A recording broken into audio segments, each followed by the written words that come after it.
Welcome. My name is Patricia Fitzgerald, and I'm here with Brandon Fouche, dog behaviorist extraordinaire, here at the Brandon Fouche Dog Rehabilitation Center in South Los Angeles. We're here today because recently a documentary aired on the BBC called LA Stories, City of Dogs. And Brandon has received so many emails and so many questions asking him to follow up on some of what was addressed in that documentary. So we thought we'd take this time to reach out to our BBC audience and welcome them to the Fouche Way family here in Los Angeles. And we thank you for your questions, and we hope that we will address them in our segment today. How are you doing, Brandon? I'm great. Happy to be here to talk to about the BBC tape to the UK and answer some of the questions that they have. Yeah, we'll send our information across the pond, as they say.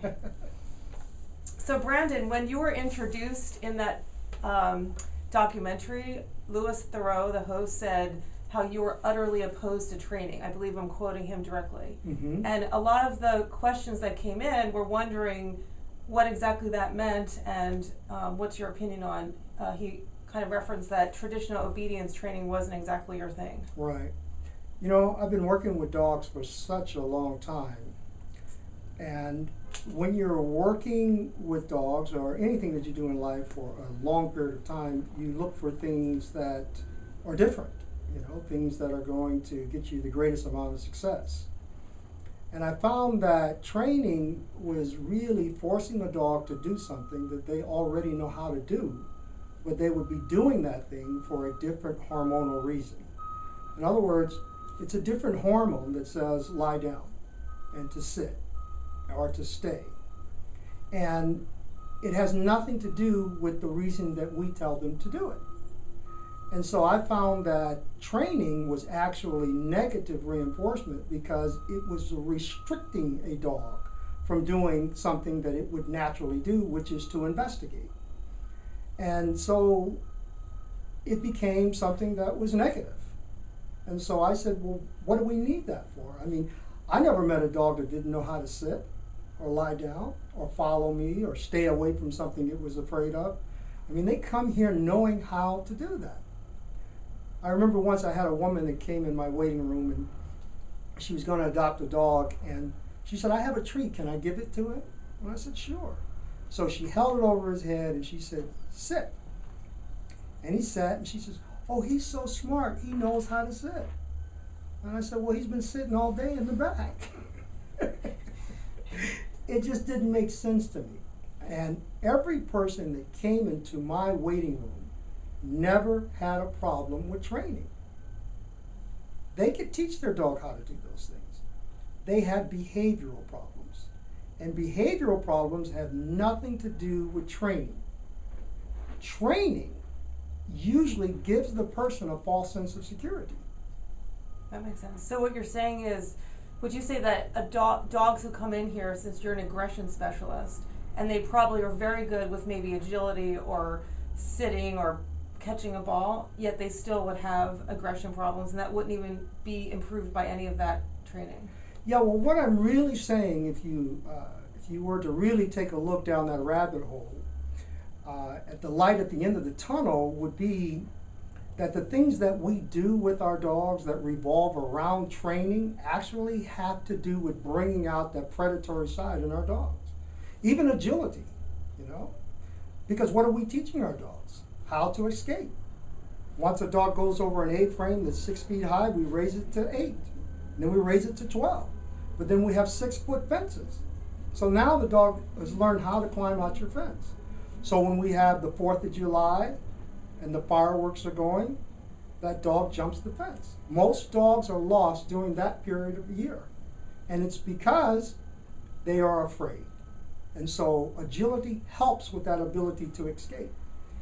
Most of the things that we do with our dogs that have to do with training are actually creating stress. Now, this is what I have found with working with dogs, that it produces stress. In other words, when we try to capture a dog that's in the street, he stays away from us. Dogs stay when they are fearful or apprehensive about something. They already know how to do that.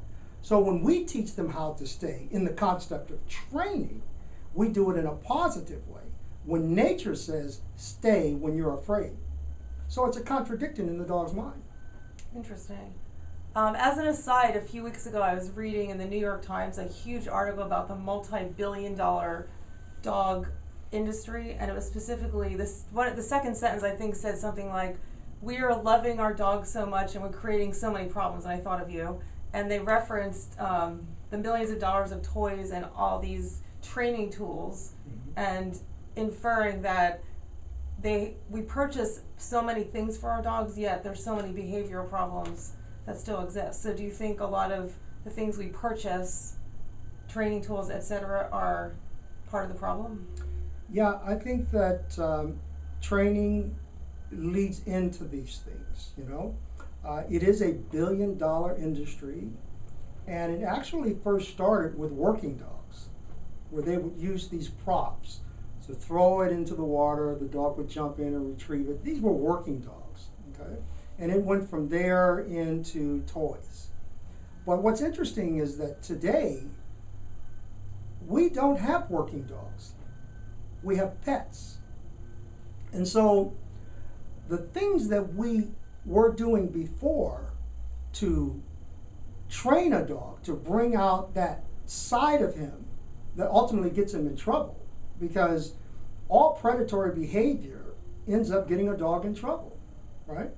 So when we bring in these toys and we produce a prey drive in our dog, the dog sees what we're doing, it feels what we're doing, and it says, how do I apply this to my life? So if you play tug of war with me and you're telling me to challenge you as my leader, then I see other people as weak.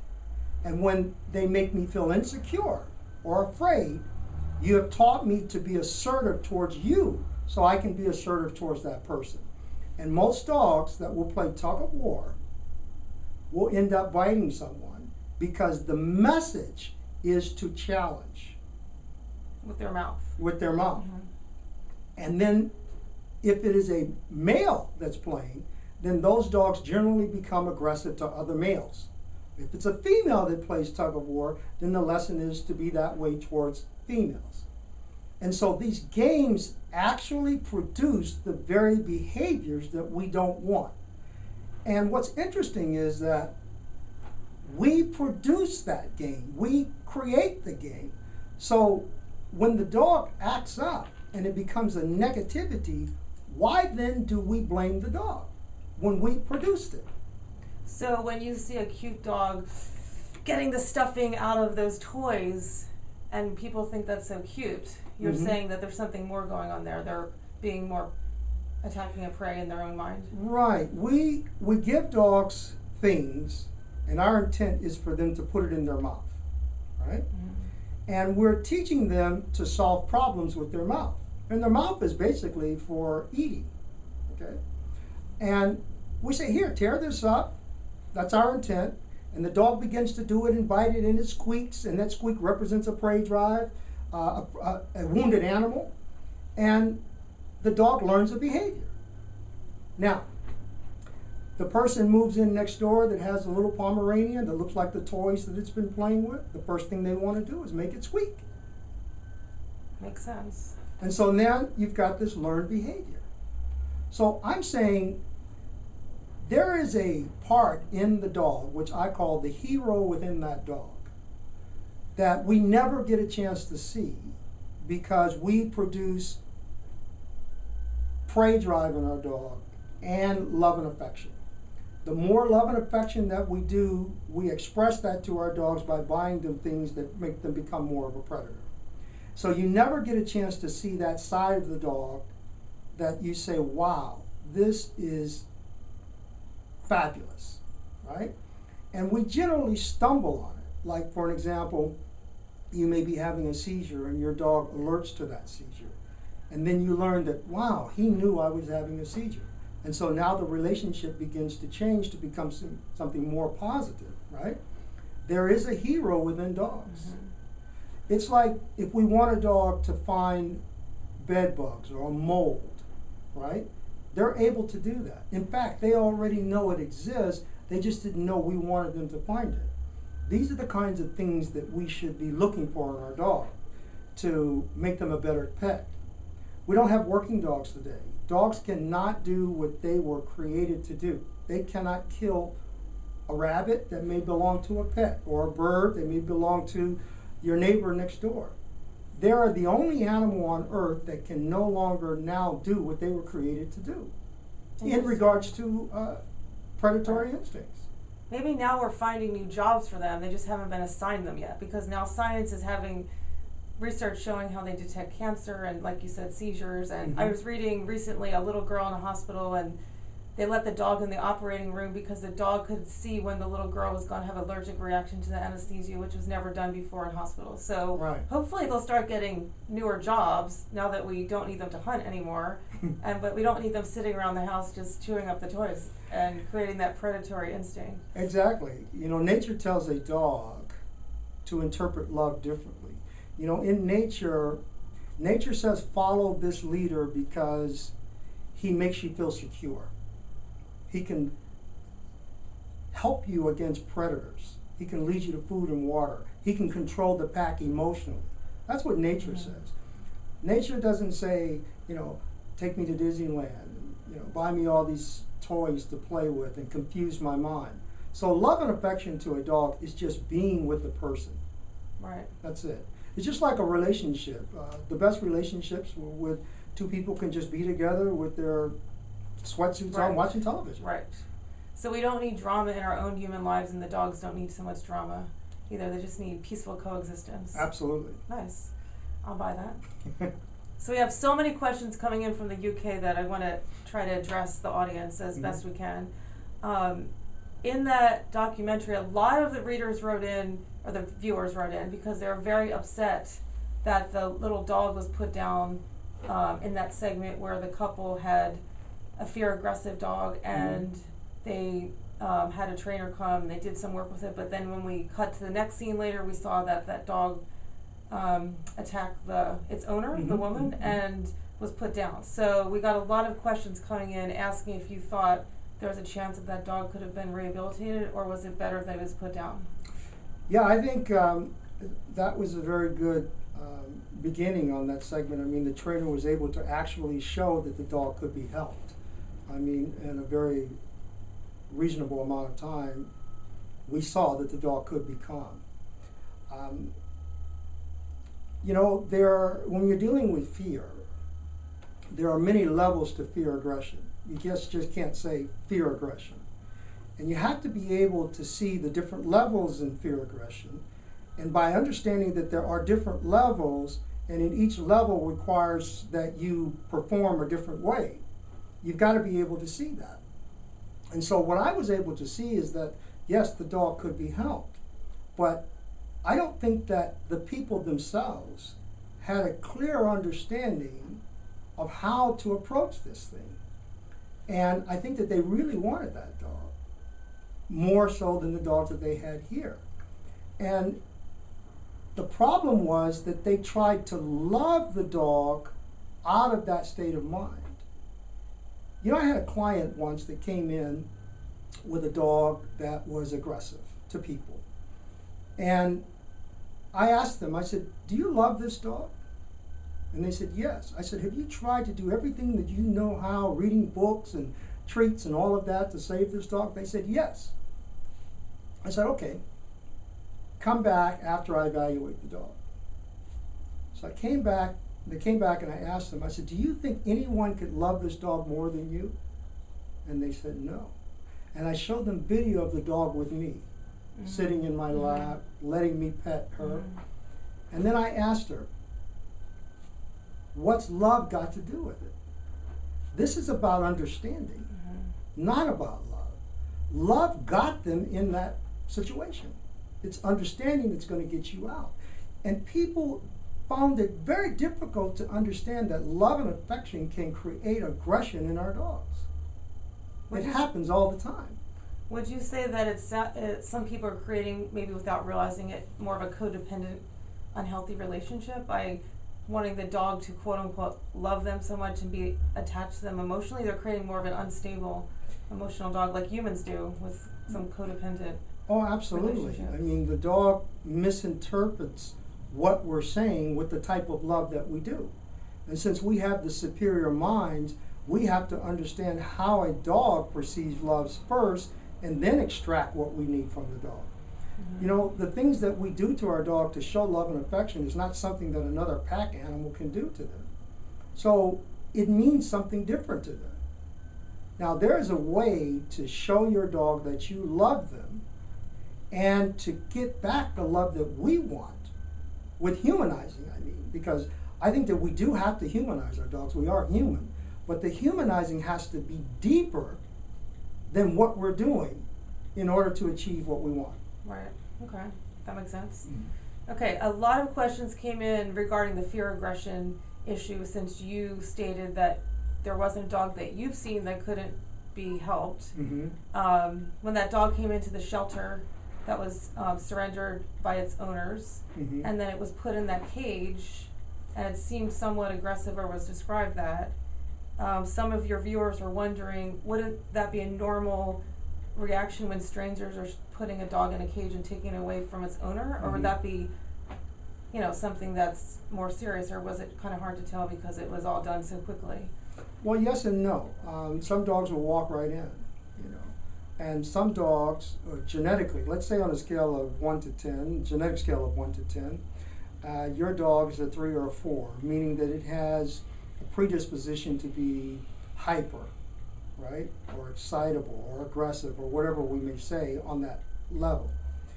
Well, we see that and we try to fix that, and in trying to fix it, we can create a 10. People do it all the time, you know, and so we're looking at fear in that particular dog, and as I mentioned, there's different layers of fear or aggression, and you have to approach them differently. You know, it's just like people. We are attracted in certain ways to fear. It affects us a certain way. And if we don't know how to communicate with that dog on that level of fear, then we're going to see something like that. You heard of the term fight or flight. Well, the moment you put a dog on a leash and you restrict them, you take away one of those options. And the option to flee is what you take away, and so the dog fights. So we all know that term, and that's exactly what we were looking at. That makes sense.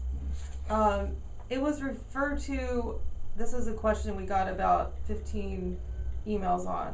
One of the trainers mentioned that pit bulls are naturally animal aggressive, and that if the dog was already in a fight, it's probably maybe better to euthanize because they might not be able to be rehabilitated. So a lot of the viewers are wondering if you had a similar experience. You know, I always equate the relationship with animals just like the relationship with people. And this makes me think about growing up with my uncles. We always fought, you know, but we got along. And I loved them, they loved me. You know, I've been rehabilitating dogs for over 25 years, and sometimes my dogs have disagreements. They've had fights. And if we don't teach a dog how to judge their level of aggression by not doing certain things with them to bring out that predatory side, arguments and fights sometimes are natural in terms of the pecking order. You can turn on the Nature Channel and see it all the time. There was a time when it was told that females can't be together. But then when you look at packs of animals, there are many females that coexist together. So in all my years of working with dogs, and I've seen every one of my dogs get into some type of altercation, but they're still all together. So they can be together. I think that most people think that pit bulls are not pack animals. They weren't designed when they were fighting them to be pack animals. And I think that's what people are looking at. But aside from that, it is an animal first. And the type of animal it is a dog. And that's what we're dealing with, you know? They are not genetically engineered to be aggressive to other animals, and then to say that once they've had a fight, that they will always fight. I have not seen that. Okay. So we also got a lot of questions addressing that weaponization of dogs, as it was called, where they were training dogs to bite with that arm sleeve thing. Schützen training. Schützen training, okay. Mm-hmm. What was your opinion on that, and would that make a dog aggressive in general, or can it be that specific to someone breaking in? Well, the Schützen training has been around since the beginning of working with dogs. They actually call it personal protection work, you know. And the police generally use it for bringing down suspects and things like that. And then it became something that the average citizen could use, but it was mainly for people who had something to protect, you know. They were movie stars or something like that. And so it was very accepted, and then it came down to the lay person, where you can just go in and take a class, and basically for the same reason, to protect something, right?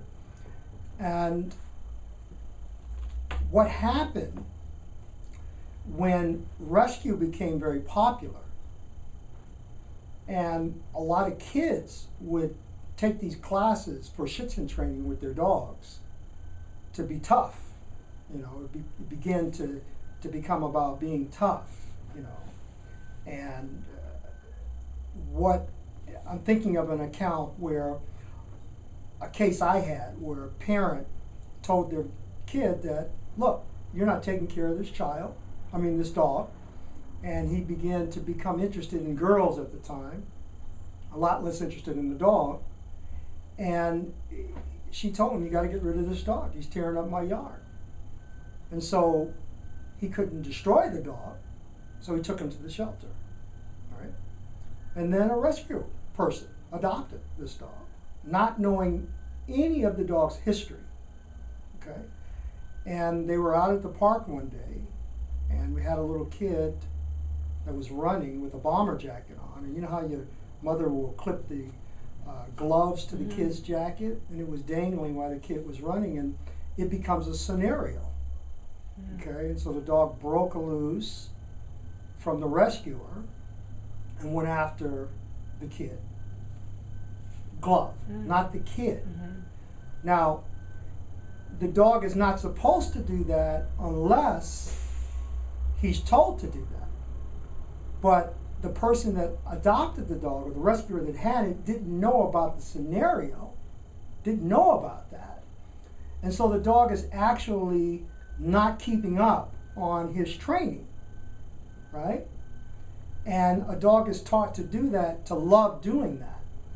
And so the scenario played out, and luckily the kid didn't get hurt. And so, but the dog was still destroyed because of that. Now, responsible people, and I'm sure in the video that's who they're talking to, responsible people who have the money, the time, the means, and the intelligence to work with a dog like that, it's fine. But when you have people that are not responsible, just like anything, it's going to be a problem, you know? And for responsible people, it's fine. Okay. But when you have a dog like that, there's a huge level of responsibility. And those kinds of dogs, I'm sorry, cannot be turned into the shelter. Yeah, That's without a knowing problem. that history, that's a big one. Yeah, that's a because big what you're doing is you're professionally teaching dogs to bite people, Right.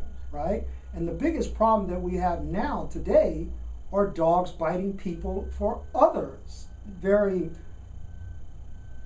silly reasons, right? Things Sure. that we do by mistake. To have a professionally trained dog to do that, that's a different caliber. Oh yeah, that's a way different caliber. Exactly. And how do you know that's what you have? Yeah, You see, you wouldn't turn it to wouldn't the know. shelter because it looks so cute and nice, except when Exactly. it does its thing. And they're great Yeah. dogs. I mean, Yeah. you see they're loving and Sure. to their family and what have you, but they have that edge. They have that that extra knowledge, Right. you know, that they can do this to people. Right. Okay. So for responsible people, responsible trainers, shits and trainers, and a responsible lifestyle, it's been around forever, so, you know, Right. it'll work. Okay. It can work for you. You know. Okay. I guess another group of questions that came in were referencing in the documentary. There was quite a few references to being the alpha or pack leadership and different maybe kind of approaches towards that. So a lot of the viewers were curious what your opinion about pack leadership or being the alpha is with how you practice the Fouche way. Yeah. You know, being an alpha is more of strength of personality than by brute force. A lot of Well people said. think, Well yeah, said. That's a really lot of people something. think that you have to be physical with your dog, Mhm. you know. And I have found many years ago that being physical actually shows your weakness, okay? You're never going to be physical like another dog would be to another dog if he's in a fight, you know. And when you see animals that are controlled by their pack leaders, it's more of an intimidation. Mm. It's not a physical abuse. Mhm. And so a lot of people think when you're being an alpha that you're being aggressive. Mhm. And that couldn't be further from the truth, you know. That's a problem, thinking that way. It's not about that. So take this story. When puppies are born, when wolves are born, if you've seen puppies in a pack squabble with each other, stand on top Oh, yeah. of each other, show Oh, their yeah. teeth and Oh, yeah. growl, well, what's happening is they are learning life's lessons, but they're using each other first. Mhm. So you'll see one puppy grab the ear of another, or the leg of another, or the back of the neck, or the tail, where they're homing in on their skills. And these are the skills that they're going to use to hunt, Mm. to bring down game. And so what I mean by saying that is that the experiences that a puppy has when it's growing up, he's going to use those experiences in his life. It's teaching him that this is what you're going to use in your life. So it's very important that the things that we are doing with our dog is something that's going to mold him into a great citizen of society to live in our world. And if we are producing predatory instincts within this puppy, grabbing, shaking, biting, running after inanimate objects, bringing out that predatory side in them, most of the shelters that are filled with dogs today are dogs where that has been brought out of them. And the chase was really designed to satisfy the stomach. Mhm. Food, right? Mhm. But because our dog's food comes in a can and a bag now, they don't have to hunt for their food. It's given to them. Then we don't need to wake up that hormone within the dog. The predatory instinct. Exactly. Uh-huh. You know, people say, well, my dog is playing and he enjoys that, you know. Mhm. Humans, we're a strange creature, you know. We'll get in the ring and we'll try to knock each other's lights out, and then at the end we'll shake hands and say, good fight. Right. Right. You know? Right. And it's very interesting. The human is the only animal I know that will deny what the body says. Mhm. You know? Yeah. So you may been in situations, I have too, where I'll do something and I say, I knew I shouldn't have done Mhm. that. Right? Yep. Dogs don't Absolutely. do that. Right. Animals don't do Right. that. They don't want to do it, they don't do it. Right. Sure. They don't look back. Exactly. Right. So I'm saying that we must be careful. I look at dogs in three ways.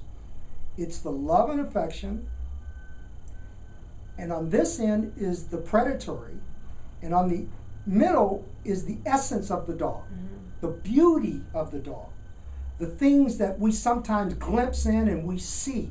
They're like superheroes. They're able to do things that are so miraculous, right? That only a superhero Right. could do. Absolutely. So I think that we need to be finding that. And that comes with a relationship. Right. The dog and you are just like the relationship between you and another human being because it's emotional. We're talking about something that you can't see, an emotion. And some people are more in love and the thought of being in love with their dog than other human beings. And so I think that we need to be looking for the hero within that dog because that's what's going to save us. Right. My dogs have made me a better person because I listen to my dog. And I say that because in relationships, me growing up with my mother and her sisters, and I would hear the girls together, and when they would complain about their boyfriends, they say, he never listens to me. Right? Right. He never listens to me. And so we find that if you can listen, because that's all we're asking for. I'm not asking you to do anything for me. My dogs are not saying, do something for me, buy me this, take me there. They're not asking that. They expect for us to think like them. Right. It's interesting, we're in such a culture of busyness and overstimulation and social media and the internet. So I think that sometimes we transfer the need to be busy all the time to our dogs. Like dogs, like you're saying, what I'm hearing you say are, they're happy with a calm, strong presence in the room. They don't need to be constantly entertained. But because we're in this culture, we're so constantly entertaining ourselves. I've just kind of got that insight from what you just shared that we think that if we don't keep our dogs entertained, we're doing something wrong. But I've honestly never seen a dog depressed when you take their toys away. They don't walk around moping saying, gee, I miss my toys. They seem content when they're with you in a calm, peaceful way. They're not, you can give a person, here again I'm going to relate to humans and dogs. You can give a person everything you think they want. And it doesn't necessarily mean they're going to be happy, right? Absolutely. But you give a person what they need. Right. You give a dog what they need, okay? And they're going to be happy. And that's what leaders of packs, when we talk about leadership, they provide what the pack needs. And nature says when that happens, that's who you follow. Absolutely. That's who you love, you see? Right. And it's very important that we look at this thing differently. We have to have somewhat of a paradigm shift when we're working with our dogs because it is someone that you love very deeply. Right. And it is an emotional connection. And so the relationship should be on an emotional level, right?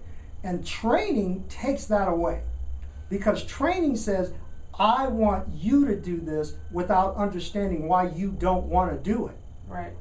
So, in summary of what all this brilliance you're sharing, it seems like if we actually try to learn what our dog needs, instead of what we think it needs or it wants, and sometimes we have to let go of our emotional attachment to what we've created and really give them what they need, even if we miss playing tug of war, even if we miss certain cute things we've done with them. Do you believe that if owners and guardians learned more of what dogs need, instead of giving them what they want, we'd have a lot less dogs turned into shelters and a lot less homeless animals? Absolutely. When we do these things with our dogs, we're telling them something, right? And basically, if I ask every one of my clients, what is it that you really want to be able to do with your dog? And they'll say, I want to go to Starbucks. I want to walk down the street and not have my dog lunge at people or other dogs. I want to go to the dog park and have people come over to my house, and I want to go over to their house, right? Well, what does training have to do with any of that? What's going to allow you to do that is socialization, right? Right. But we have never been taught how to socialize our dogs from the concept of nature. It's always been through training. But here's the thing. Once you actually are able to get your dog with other dogs, is what I do here, where does training come in? When you have 5 or 6 dogs running around, where does any of the training words come in? I would guess that they don't really come in. They don't come in. So if what we really want is for our dogs to be like that, social in every situation, and if training has nothing to do with that, has no part, then what do we need it for? You make a good point. I guess we don't really need it, especially not to prevent, all this aggression, and especially not, it doesn't help with the serious issues that the dogs are being turned in for, and the dogs are developing neurotic behaviors, and certainly training, from what you're sharing, makes sense to me, doesn't seem to be. Well, what I found is, here's a dog, and here's a dog. And one owner, another owner, what we really want is for those dogs to be social together, right? All right, so if that's what we want, and the dogs are being aggressive with each other, or they're trying to get to each other and we're holding them back, then we're creating stress, right? So rather than to learn how to hold them back, we need to be taught how to put them together. Absolutely. Right. But training doesn't address that. Right. It's interesting, you made me just have this realization. Okay, so the emotional connection with our dogs is very deep. I can honestly say the greatest joy I have when I'm around dogs, when you watch them play together and communicate, it brings you like a deep joy. Definitely a deeper joy than, I have and do sometimes teach a dog to sit or down, okay? It's what you learn to do. It's fine. Yeah. Meaning it is what it is. It doesn't bring me a deep joy or satisfaction that they're so fulfilled. Right. But when you see dogs who previously might not have gotten along with other dogs so well, or were shut down, or even dogs who were just fine, when you watch dogs in play groups or socializing, it is the most beautiful thing. Those play style and nature. Yeah. Honestly, I can and do watch that often, and it brings me a deep joy. So, well, you're looking at socialization nature. is right. You're looking at two animals socializing and communicating from the concept of nature, without the interference of us and what we're doing, right? Yeah. And that's ultimately what we want. Now, I must be fair and say this, though. Training is fine if we understand that it is tricks. Right. So that we don't get a false sense of security that it is control. Right. When we use it for control, then we're working opposite from the way nature intended dogs to process. And I know this, what I'm saying, it can't even be imagined by people, okay? Right. I get that, but I'm talking about what I do. Sure. I'm talking about the dogs that come in here where people have tried all of that and they're still having a problem. Sure. When I first heard what you said about training, it was definitely a shock to my system, because we've all heard of obedience training and sit and down and all that stuff. However, knowing the level of dogs that you've worked with, the amount of them, and the seriousness of the aggression, and seeing the rehabilitation, I couldn't help but listen to you, and it made sense to me after you explained your philosophy. But like a lot of the listeners or viewers for the first time, it's kind of surprising when you first hear that obedience training is not necessarily the best thing for your dog. But when you understand, as you share in a lot of what you've shared in this interview and others, when you understand the philosophy, and when I share it with other people that I deal with in the animal rescue community, they do say it makes sense. They don't shut that down, because it really, when you're dealing with nature, you can't really argue with nature. Yeah. So the BBC documentary, lots of questions, lots of input. The BBC, I think they all wanted to come across the pond and meet you from the UK. But the highlight of the show that I saw in a lot of the comments was really you. There was a woman named Angela, and she had a dog who was he was people aggressive. He looked like he was about to attack in the in the documentary, muzzled, and you met him, and he was brought to your rehabilitation center, and the host of the show was there, and I saw the documentary, and I would not have wanted to be in the same room with that dog. Okay, and this, God bless the guardian of the dog, Angela, because she was committed to not having the dog put down, but she was living a very sheltered life, if you will, because in her home she had the dog in a kennel, and she couldn't just have people over. And God bless her for being committed to the dog, but fortunately she did find some help. So Right. you watch that segment on the BBC documentary, and they think, wow. And she had a friend who was a vet who recommended putting the dog down, and other friends as well. So then we see Angela coming to the rehabilitation center, and we see you outside, and you, as a lot of the comments said, like, did your magic, Mm-hmm. Mm-hmm. and you saw the dog calm down, and then you took the muzzle off, Mm-hmm. and you and the host of the show, who admits he's not an animal guy, were in Right. your truck with a previously very aggressive dog, and the dog looked very calm. Right. So this was not trick photography, as they used to call it. There were no Right. special effects, right? Right, exactly. I mean, it did look, wow, it happened quickly. So I Yeah. found it interesting because of the comments. No one was questioning that it happened. It was just happened before your eyes. Mhm. But people were dying to know how Angela is doing Mhm. with the follow through with that dog. Burger was the name of that dog, and that was probably like the most comments and questions came Sure. regarding that, because that was really where we got to see the way you work and how successful a rehabilitation can be in a relatively short period of time, although we know that the owner has to follow through. Sure, sure. This is called the Fouche way, because this is my way of approaching things, in working with aggression, and I would tell people that if they want to know how to work with animals, you need to understand fear. Mm. Okay. We talk about fear aggression, dominance aggression, subdominant aggressiveness, and some dogs are multi-layered. But the problem with dogs lies within fear. Mm. And I know people and professionals would disagree with me, and I understand that, but I'm only talking about what I have learned.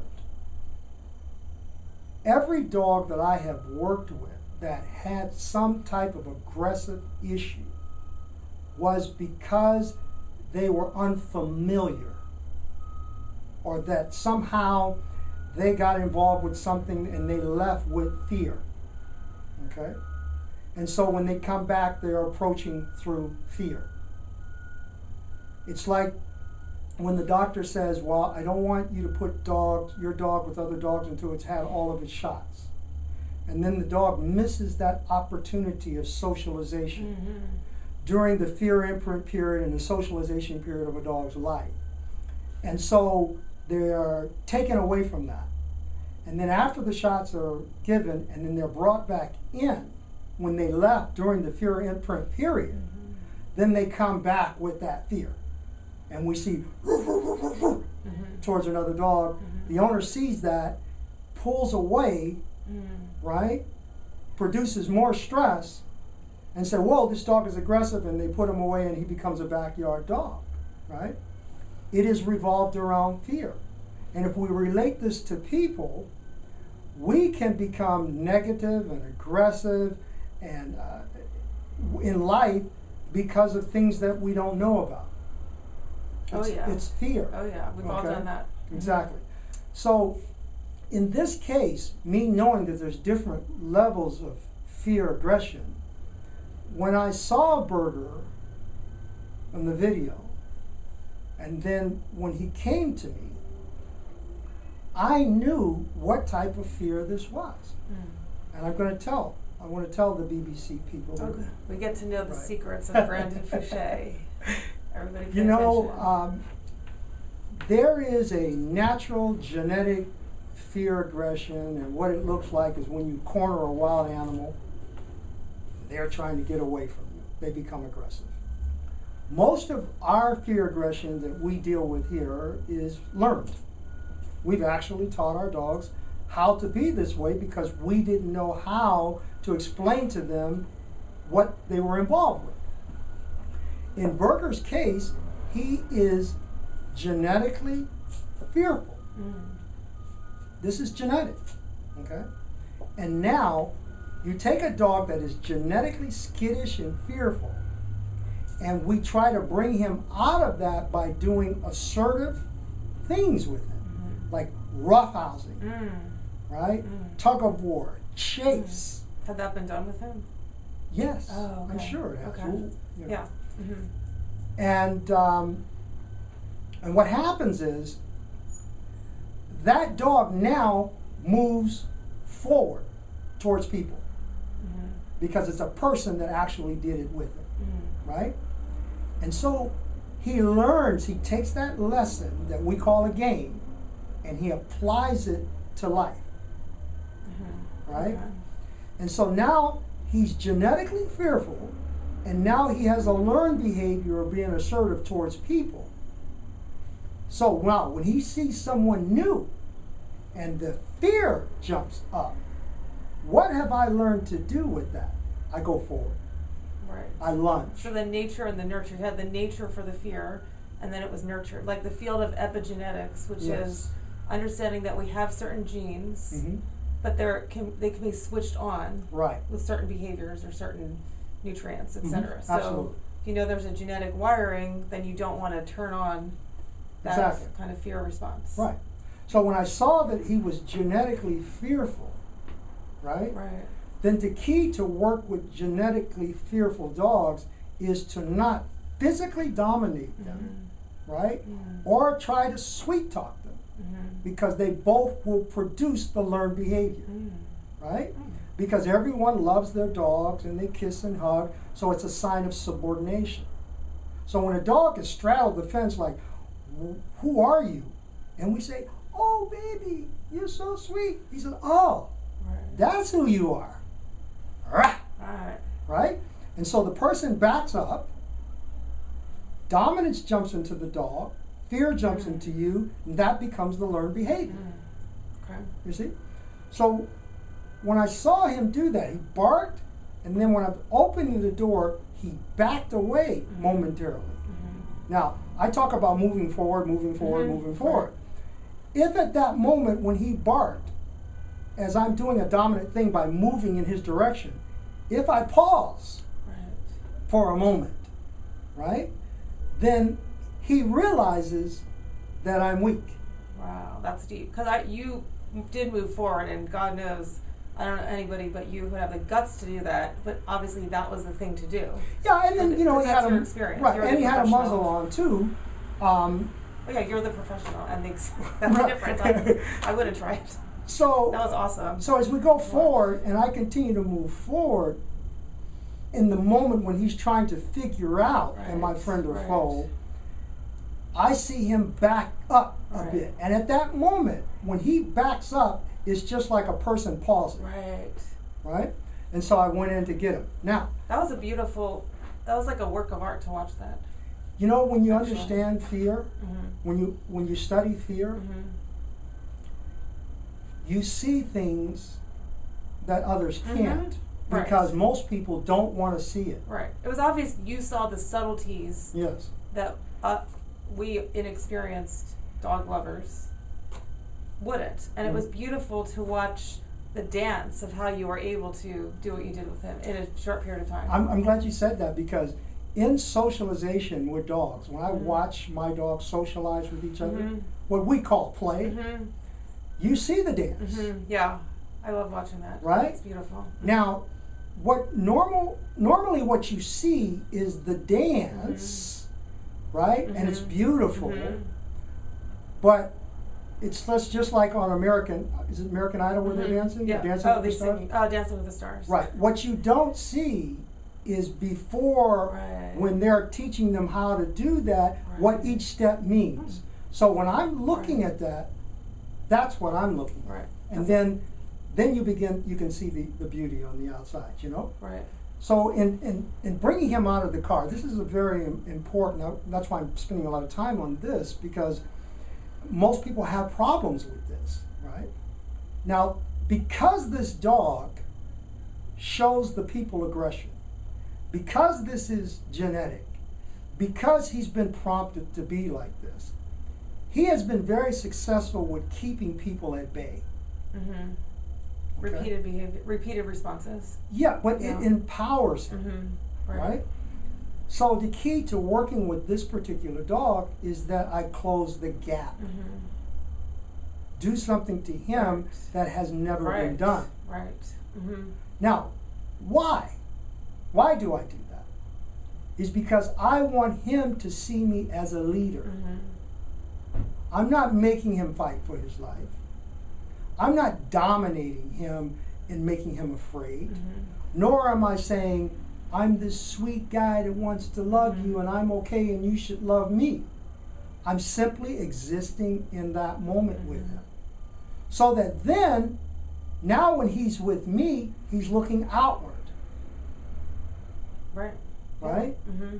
And at that moment, that's when I know his mind has shifted. Right. And then from there, we could say rehabilitation begins. Right. That was awesome because you were so experienced that you knew it was safe for Lewis, the host, to go in that truck. You saw the body language, like that's the level of expertise you have, which, you know, that to most people would seem risky, and that's the difference between someone who's had experience and what they do when they just, you can read the subtleties. Well, that's a good eye, because once the dog starts looking outward, when we're here, then we know where the mind is. Right, right. Right?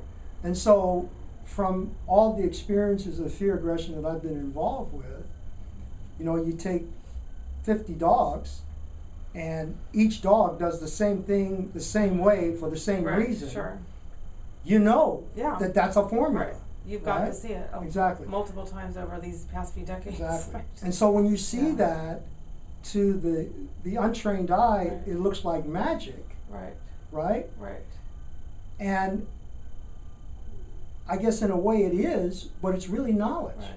And I want to say that anyone can do this. It can be taught to anyone. But we have to look beyond our fears, beyond what society is telling us in regards to training and positive reinforcement. And love and affection is going to solve all the problems, right?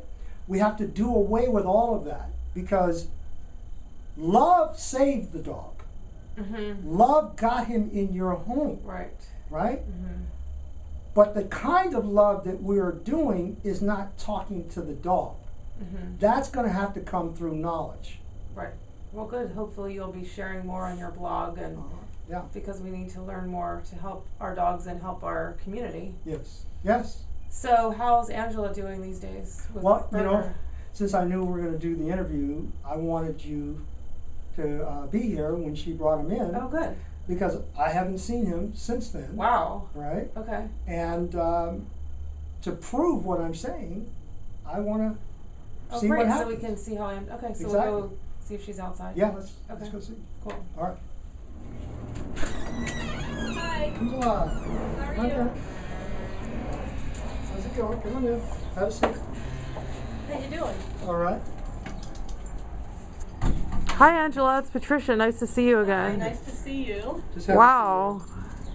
a seat. Did you like it? Yeah. This is Burger. Burger looks a lot calmer than he did on that documentary. Oh, he's doing great. He's doing really good. So, Angela, what's different than, well, clearly he doesn't have a muzzle on and he's calm, and there's a few people here with the crew and he seems pretty chill. Yeah, And he just met me. So what's happened since the documentary, the muzzle came off? We saw that whole thing. So what's your life been like since? Well, he's coming to work with me now. I haven't done everything that Brandon's asked me to do, but he's a lot more calmer. And I'm able to bring him to the shop. I don't usually put a muzzle on him. I only put a muzzle on him when I feel that I can't handle his situation. Because he's a powerful dog, he's big. But he's doing really good. Super good. I've taken him to Venice Beach, and no, he's coming along, but he is who he is, and I've learned to just accept the fact that, you know, he's fearful, and I just have to learn how to deal with it myself. I think the anxiety is more from me than it is from Burger, but as you see, totally different. Right. He's very calm as we're filming this, and he's in the room with new people, and he just kind of chilling. He's Great. a great dog. He's a great dog. He's really sweet. You know, with people he gets to know, and after he's comfortable for a while. But yeah, Brandon's done wonders. Great. Well, it's great to see this follow through, because we had a lot of questions from the UK, because the highlight of, or a big major piece of that documentary was seeing the transformation of Burger, and it's nice to see that the follow-through is even better, and so Here much he time is. after the documentary. So thanks for coming in, and Absolutely. we look forward to hearing more about his progress and your progress as you get more confident and he continues to be more balanced. Yeah, thank you. It's really a pleasure. Thanks. Right. I've been working with dogs for such a long time. And when you're working with dogs or anything that you do in life for a long period of time, you look for things that are different, things that are going to get you the greatest amount of success. And I found that training was really forcing a dog to do something that they already know how to do, but they would be doing that thing for a different hormonal reason. In other words, it's a different hormone that says lie down and to sit or to stay. And it has nothing to do with the reason that we tell them to do it. And so I found that training was actually negative reinforcement because it was restricting a dog from doing something that it would naturally do, which is to investigate. And so it became something that was negative. And so I said, well, what do we need that for? I mean, I never met a dog that didn't know how to sit or lie down or follow me or stay away from something it was afraid of. I mean, they come here knowing how to do that. I remember once I had a woman that came in my waiting room and she was going to adopt a dog. About the multi-billion-dollar dog industry, and it was specifically the second sentence I think said something like, "We are loving our dogs so much and we're creating so many problems," and I thought of you. And they referenced the millions of dollars of toys and all these training tools, and inferring that we purchase so many things for our dogs, yet there's so many behavioral problems that still exist. So do you think a lot of the things we purchase, training tools, etc., are part of the problem? Yeah, I think that training leads into these things, It is a billion-dollar industry, and it actually first started with working dogs, where they would use these props to throw it into the water, the dog would jump in and retrieve it. These were working dogs, okay? And it went from there into toys. But what's interesting is that today, we don't have working dogs. We have pets. And so the things that we were doing before to train a dog, to bring out that side of him that ultimately gets him in trouble, because and she said, "I have a treat, can I give it to him?" And I said, "Sure." So she held it over his head and she said, "Sit." And he sat, and she says, "Oh, he's so smart, he knows how to sit." And I said, "Well, he's been sitting all day in the back." It just didn't make sense to me. And every person that came into my waiting room never had a problem with training. They could teach their dog how to do those things. They had behavioral problems. And behavioral problems have nothing to do with training. Training usually gives the person a false sense of security. That makes sense. So what you're saying is, would you say that dogs who come in here, since you're an aggression specialist, and they probably are very good with maybe agility or sitting or catching a ball, yet they still would have aggression problems, and that wouldn't even be improved by any of that training? Yeah, well, what I'm really saying, if you were to really take a look down that rabbit hole, at the light at the end of the tunnel would be that the things that we do with our dogs that revolve around training actually have to do with bringing out that predatory side in our dogs, even agility. Welcome. My name is Patricia Fitzgerald, and I'm here with Brandon Fouche, dog behaviorist extraordinaire, here at the Brandon Fouche Dog Rehabilitation Center in South Los Angeles. We're here today because recently a documentary aired on the BBC called LA Stories, City of Dogs. And Brandon has received so many emails and so many questions asking him to follow up on some of what was addressed in that documentary. So we thought we'd take this time to reach out to our BBC audience and welcome them to the Fouche Way family here in Los Angeles, And we thank you for your questions, and we hope that we will address them in our segment today. How are you doing, Brandon? I'm great. Happy to be here. Talk to about the BBC tape to the UK and answer some of the questions that they're Yeah, we'll send our information across the pond, as they say.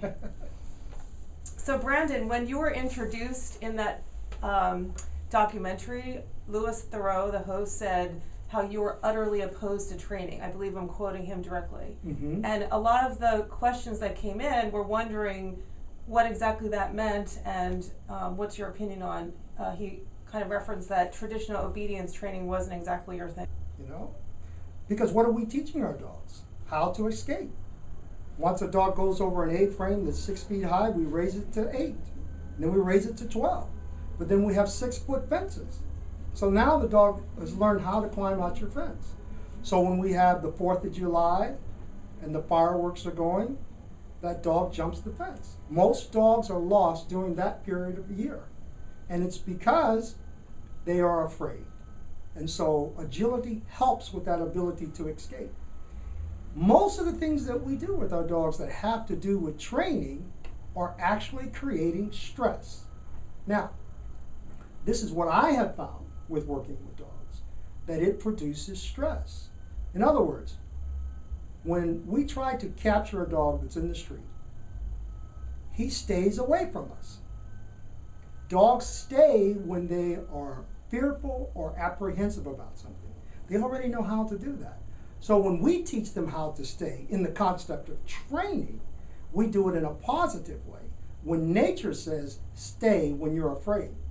So it's a contradiction in the dog's mind. Interesting. As an aside, a few weeks ago I was reading in the New York Times a huge article